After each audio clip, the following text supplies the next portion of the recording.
Hi, hello beautiful people. Welcome back to my channel. My name is Lauren, and today we are going to be talking about my intimidating TBR, some books that I am intimidated by. I'm scared to get to them. I've been putting them off because they terrify me. So this is going to be a little chattier than normal, probably simply because I'm just kind of talking about why these things scare me and why I haven't read them yet, but I'm so excited to get to them when I eventually do. There is specific books on here, there are some authors, and there's even a genre that I'm kind of scared to get into. So let's just go ahead and start. First things first, I want to talk about the Poppy War trilogy by R.F. Kuang. I know that this is one that so many people love, but I am a little intimidated by it because I know that it's very dark. I think people call it a grim dark fantasy, and that concept alone kind of scares me because when you think fantasy, yes, there are some darker elements to it and there's, some gruesome things that can happen, but you kind of think fantastical, and I know that this is inspired by some very hard-hitting true events, so I just haven't gotten around to it. Plus the books are pretty thick, and I think there is a lot of information. They're obviously going to be historical since they are inspired from true events. So I've just been kind of putting it off, even though I think that I will love it when I finally do get to it. It's one I don't own physically as well, so that probably kind of pushes it back on my TBR as well. I'll have to borrow it from the library or something. That is the very first one, the Poppy War trilogy. The next couple are authors. So the first author who scares me, which I think this one is an obvious one for a lot of people who like to read, especially in the fantasy genre, but Brandon Sanderson. So as some of you may know, I read Skyward by Brandon Sanderson, which is a young adult novel by him, and absolutely loved it. And I previously wasn't ever planning on reading any other Brandon Sanderson books, but I know that he has this whole world in his adult novels. In the UK, these novels are split into two books that are 1,000 pages a piece, and I think that I would have to set aside a whole year, honestly, if I wanted to tackle his universe. And it's scary, but I want to, I really want to. And so many of my friends right now in the Citadel are reading Brandon Sanderson novels and raving about them and just loving them. And I want to click all the spoilers and figure out what is going on and what all the hype is about. So one day I will get into his little universe that he has, but I don't know when, because like I said, I'm scared. I am a little scared because, for one, not only is it high fantasy, he hurts people. I've seen people cry reading his book. I've seen people have actual breakdowns, crying fits when they read his novels. So it's just scary. Plus, just the world is so massive. There's so many books, and someone shared a graphic in the Citadel with suggestions on where to start. And honestly, I have to sit down and study this. I'm literally that woman, the meme where she's trying to connect all the mathematical equations to figure out the solution when I'm trying to figure out where I should even start in this world. And I know so many people have so many opinions about this, and it's just, I think when you tackle Brandon Sanderson, it's literally you have to dedicate yourself to doing this, and I just don't know if I'm ready for that yet. And again, it's another one that I don't own any of the books physically, so I will have to borrow them from the library, and I'm sure there's a hellacious wait for those books because so many people love them. And the next is one that kind of surprised myself with when I was compiling this list, but it's Stephen Graham Jones. So this author is a horror author, and I did not realize that he had much of a backlist before I heard about the Only Good Indians last year. The reason I'm intimidated by this is simply because I haven't read any horror. I've got a few of Grady Hendrix books, but for some reason, Stephen Graham Jones novels seem a little more hard-hitting, like they're going to really make you think and kind of have like an open-ended type ending to them. I don't know that for sure. That's just kind of the vibes I get. And the horror genre in general just kind of intimidates me for some reason. I don't know why, because I'm not like a scaredy cat or anything when it comes to reading, but that's just how I feel. I do plan on picking up something from him sometime. I don't know if it will be this year during spooky season or not, but I think I want to like dip my toe into some other horror and before I get to his. And like when you look up his books on Goodreads, they all average like just under a 4-star rating, like 3.5, 3.7 kind of. So that makes me think that maybe it could be that his books aren't for me. Maybe it's something that maybe the story is kind of like left up to interpretation, and that kind of takes away from the enjoyment, which makes me worried. I don't know why. This is just one that I have just kind of been putting off, even though all of his books really sound interesting to me, especially his recent release or upcoming, his most recent release, My Heart is a Chainsaw. The main character is like obsessed with horror movies, and then I think maybe her own life becomes its own horror movie. So that one alone kind of really made me want to dive into this author's backlist.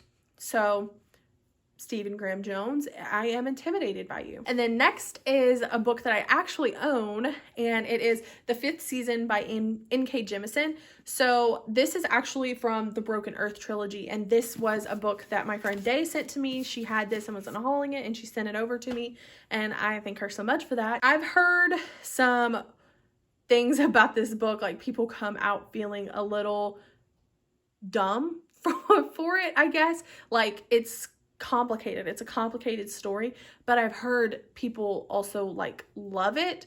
So with my not having read much high fantasy outside of the little bit of The Priory of the Orange Tree I have read and not yet finished, I'm a little scared of this because I really want to enjoy this story that so many people love, but what if I go into it and I don't understand a damn thing? Like, I don't want that. I don't want to DNF this. So I am intimidated by this particular book, but probably the series as a whole. I truly don't even know much of the synopsis about this, so let's talk about this together. So there isn't a synopsis on the back of the book, but there is this little snippet in the front that kind of tells you maybe where the story's gonna go. This is what you must remember. The ending of one story is just the beginning of another. This has happened before, after all. People die. Old orders pass. New societies are born. When we say the world has ended, it's usually a lie because the planet is just fine. But this is the way the world ends. This is the way the world ends. This is the way the world ends for the last time.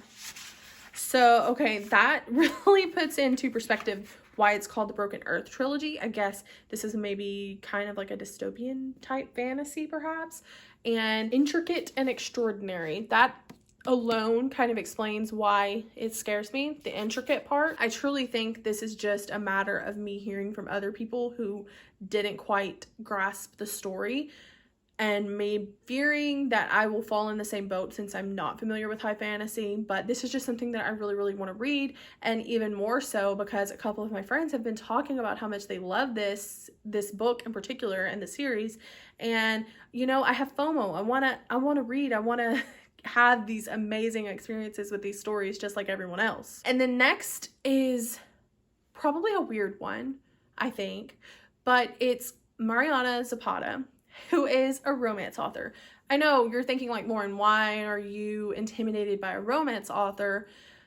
So I have been seeing a lot about Mariana Zapata's books lately, and I know she writes sports romance, which is one of my favorite things, but have you ever seen how big these books are? They're thick. I'm not used to the like very, very thick romances. Like they're like 700 pages, I think. And I think people generally like binge them pretty quickly, but I don't know. The thought of like a 700 page romance book kind of scares me. And I can't imagine what all goes into a 700-page romance book, but I know that her books are so well loved.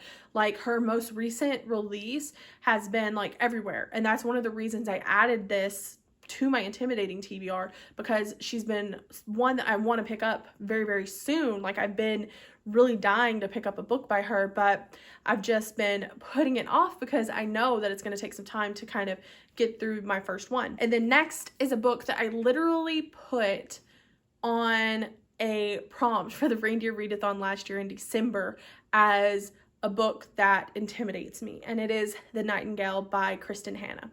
Now, again, one of my favorite books of all time is a historical fiction, and I think that I'm going to love this because it is a historical fiction, but I know that it's very emotional, and I know that it's probably kind of slow. It's a pretty thick book as well, and it is well beloved by many people, and that alone kind of scares me when a book is so hyped and then I read it and I'm kind of let down by it.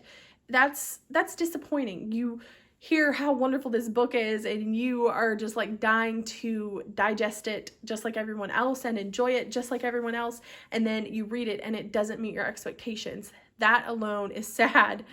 So I've been putting this one off because of that, and every time I look, my library has like a super duper long hold for it, for the book and the audiobook, which I've heard the audiobook is amazing as well, but I feel like that's one that I want to read physically.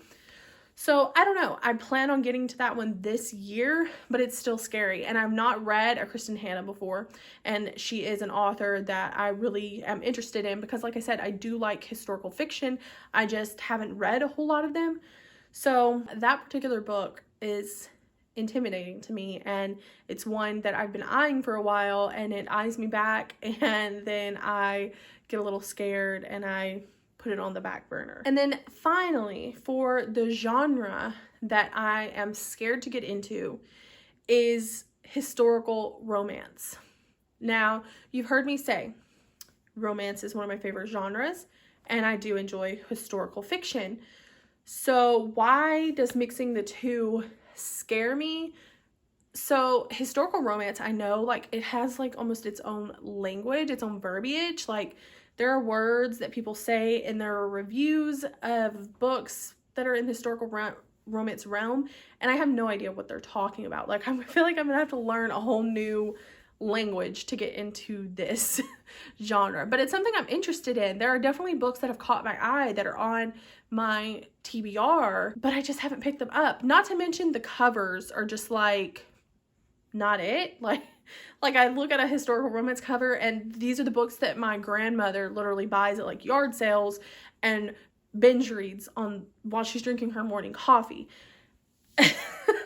And there's so many, like, there's just so many historical romances. How do you even decide which ones are like worth your time? I know there's a lot of recommendations here on BookTube, but that alone is an even bigger feat, because I know there are so many people who enjoy this, and there's so many like recommendations, and I don't even know where to start on it.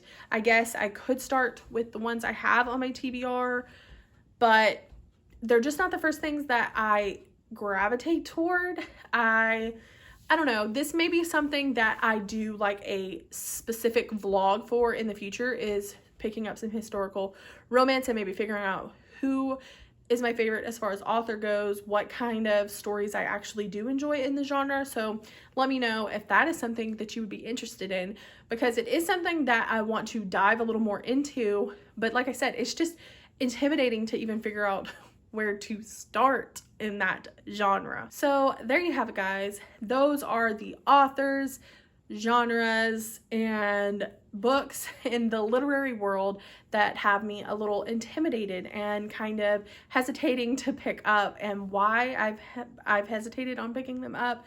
There are definitely things that I have in my like immediate sights as I want to pick them up, but there's just like that block there that's got me like, I don't know, let me pick up something else. I instantly look next to it and grab another book. Let's hold me accountable and make sure I face my fears and actually follow through and pick these things up in the near future. Maybe even next year I could, I don't know, react to this or something and see if I actually, you know, conquered any of my fears that I'm struggling with here in this video. I would love to know what book or author, genre, whatever, intimidates you, because I just find this to be a really interesting topic, because obviously it's something you're interested in, but you just kind of hold back for whatever reason. So let me know in the comments down below what intimidates you as far as your own literary journey. And as always, thank you guys so much for watching, and be sure to check the description down below for all of my links, resources, and things like that. And until next time, bye!